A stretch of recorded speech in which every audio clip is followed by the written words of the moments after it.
Monsieur le Président, Madame la Ministre, Madame la Présidente de Commission du Développement durable et de l'Aménagement du territoire, Messieurs et Mesdames les rapporteurs, chers collègues, la mobilité, c'est l'affaire de tous. C'est tangible et incontestable.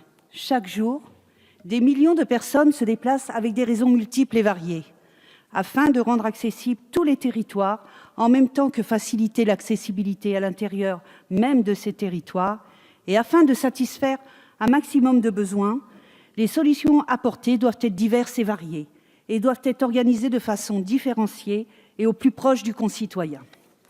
Pour répondre à cette exigence, le transfert de la compétence mobilité aux communautés de communes a été inscrit dans la loi, afin que l'intégralité des territoires soit couverte par une autorité organisatrice des mobilités, rapprocher la gouvernance au plus près des besoins et la solution pour développer le covoiturage ou le transport à la demande. Ceci fait partie des solutions les plus efficientes à mettre en place au sein des territoires ruraux. Contrairement à ce qui ne s'est pas fait depuis plusieurs décennies, la loi prévoit une forte diminution de la programmation des grands projets structurels, afin de se recentrer sur la mobilité au quotidien, en rénovant sur les réseaux ferrés, routiers et fluviaux, en développant des projets qui désenclaveront les villes moyennes et les territoires ruraux.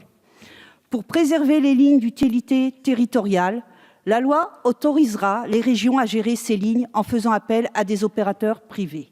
Et pour relancer les trains de nuit, la loi prévoit une étude pour l'amélioration de ces trains et une réflexion pour un maillage européen cohérent.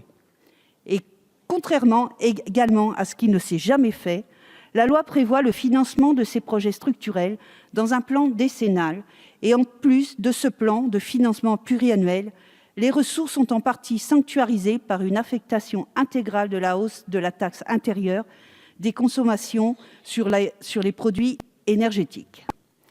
La participation massive aux assises de la mobilité, les contestations de ces derniers mois et le grand débat national ont montré que la problématique de la mobilité était une préoccupation majeure de nos concitoyens et que malheureusement, les attentes étaient loin d'être satisfaites. Quasi par obligation, depuis de nombreuses années, l'hégémonie de la voiture s'est installée dans notre pays par défaut d'infrastructures ou d'organisation répondant réellement aux besoins quotidiens de mobilité. Ce modèle doit évoluer vers des solutions alternatives pour des raisons économiques mais aussi environnementales. Des solutions existent déjà, mais elles ne sont pas forcément visibles par ceux qui peuvent les mettre en place. Je pense notamment aux élus des collectivités territoriales et aux employeurs. Mais c'est aussi par l'innovation que nous trouverons des solutions. C'est pourquoi, en complément de la loi d'orientation des mobilités, la plateforme France Mobilité a été créée sous votre initiative, Madame la Ministre, afin d'accompagner les acteurs concernés à trouver ensemble des solutions innovantes pour tous les types de territoires. Les enjeux sont forts et multiples car les attentes sont fortes. Pour le moment, la plupart de ces attentes restent sans réponse satisfaisante pour une majorité de nos concitoyens. Il suffit de se référer aux 2600 contributions transmises et au retour des 500 ateliers organisés dans le cadre des assises de la mobilité. Il est urgent d'apporter des réponses efficaces et concrètes. C'est ce que cette loi apportera aux concitoyens. Une organisation différenciée pour chaque territoire, parce que les problématiques concernant les mobilités d'un territoire de montagne, je prends pour exemple le département des Hautes-Alpes où je suis élue, ne sont pas les mêmes que les problématiques de transport des Franciliens.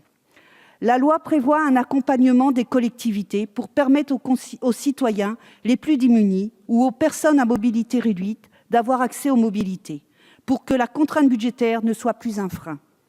La loi prévoit également de faciliter le développement de mobilités alternatives, en développant et sécurisant la pratique du vélo, en facilitant la continuité dans les déplacements, avec entre autres l'obligation d'installer 8 emplacements destinés au transport des vélos non démontés dans les trains, en facilitant le développement de transports plus protecteurs de l'environnement, avec la multiplication des points de recharge électrique et des stations de gaz naturel, en instaurant le dialogue social au sein de l'entreprise avec le forfait mobilité durable afin d'inciter les changements de comportement, en appliquant des mesures qui diminueront le coût du permis de conduire, en redynamisant le fret, car la mobilité concerne aussi le transport des marchandises. Mais une loi qui sera votée au cours de l'année 2019 ne pourra pas être une loi digne du XXIe siècle si les nouvelles technologies concernant les moyens de déplacement, notamment urbains, et l'utilisation du numérique n'y étaient pas traitées. Madame la ministre, nous vous remercions d'avoir pris en considération la différenciation des territoires et d'avoir apporté des solutions qui réduiront la fracture territoriale en matière de mobilité.